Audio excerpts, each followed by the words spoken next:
Welcome in. Rich Rodriguez, the head coach of Arizona football. And Rich Rod, thanks for coming on the show on such short notice. And let me just get to it right away.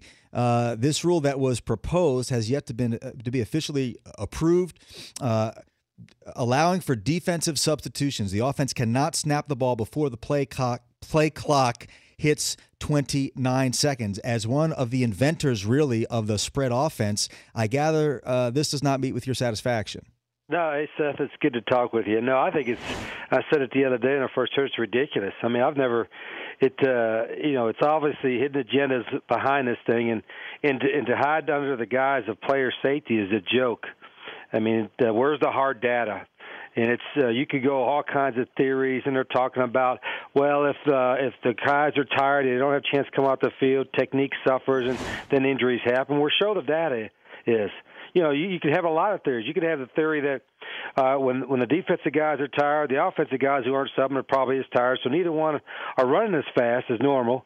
So if they're not running as fast, they probably won't be as violent in the collision, and they won't get hurt as much. I'll guarantee the collisions are a lot more violent in the NFL than they are in Pop Warner or youth football. Think about that. So sometimes having a fresher player may make the game more dangerous, not less dangerous. So I think it's just silly to go all that and to go and look at schemes as far as, because to me that's a scheme issue. It's not a player safety issue. And to look at schemes and eliminating that is self-serving. I mean, what's next?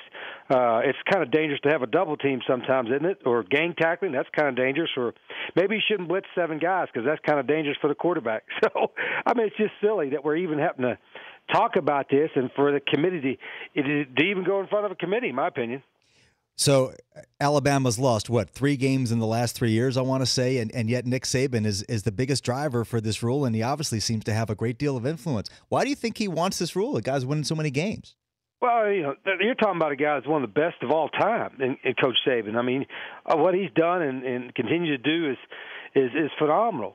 But probably one of the reasons why Nick is one of the best of all time is that he'll do what it takes to, from a coaching standpoint, to get an edge.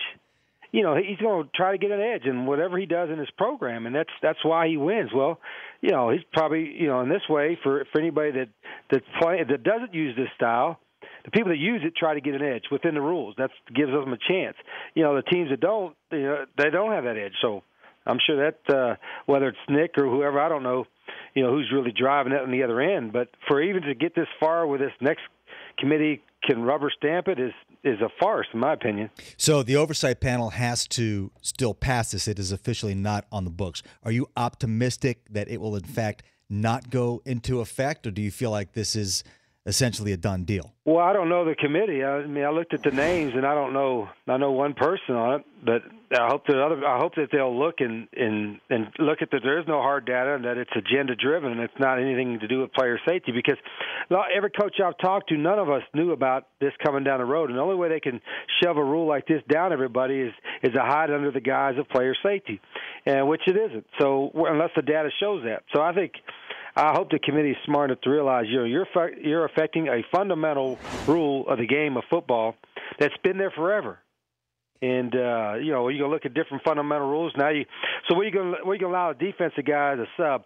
They can have 20 guys on the field for 10 seconds, disguise coverages, and do all that because they know the offense can't snap the ball. So it's really it's out of bounds in regards to what rule changes should happen, in my opinion. I mean, this conversation has been going on for a while. We all know what Nick had to say, and I don't know Nick Saban at all.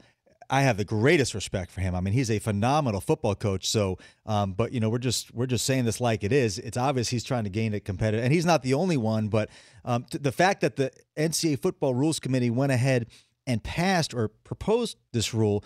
Were you blindsided by that? Were you shocked by that, or did you know that this was coming? Absolutely. I mean, I used to be on the AFCA, the Football Coaches Committee, and usually, there's a process. They poll the coaches and how many. There's thousands of coaches, and they get an opinion before they go.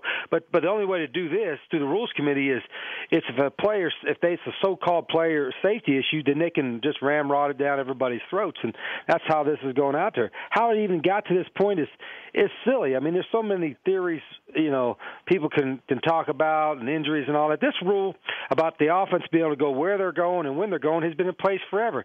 Just like the rule that a defense can move 11 guys before the snap. That's an edge that they have. Those rules rules have been just because now in the last several years more teams are using that to advantage doesn't mean it's bad for the game. I mean, show me the data. I would be bet to say that the teams that run power football and they have to run power football in practice, whether it's ISO or power schemes, probably have more injuries than the teams that spread you out and go a little bit faster. That's but I don't have hard data for that. But I guarantee you we have less injuries. But the way we practice fast all the time. So that's my data. Yeah, that's your data. Well, what your life experience is your data, and Seth, you're a basketball guy. What do you do? What, are you going to eliminate the fast break in basketball because guys are tired and they might pull hamstrings? I mean, it's silly. Yeah, and to me, not only a basketball guy, but as a writer, the fact that they would try to call this delay of game when they're speeding up the game, but maybe that's the biggest irony. They're slowing you down, but call you for delay of game. That shows the inanity of it. I mean, I'm not sure. I guess really hardcore football people know this about you, Rich, about how much you did to advance the spread offense and the no-huddle offense in your salad days coming up the coaching ranks. But if this rule does pass, will you have to change your offensive philosophy drastically?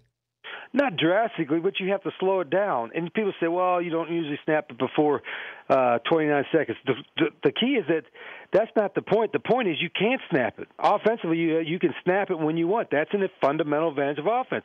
So to me, better change some of the rules on defense. You can't disguise. You can't move 11 guys. You can't just move the coverages before the snap because that's a fundamental rule, and that could be dangerous for an offensive guy when they have a guy on block. That's pretty dangerous for a quarterback. So, I mean, you're just talking about if I don't know how much thought has gotten into it before they do. But I beg, like I said, the very first time, a couple of days ago it came out, show the hard data that proves that this is about a player safety. I haven't seen it.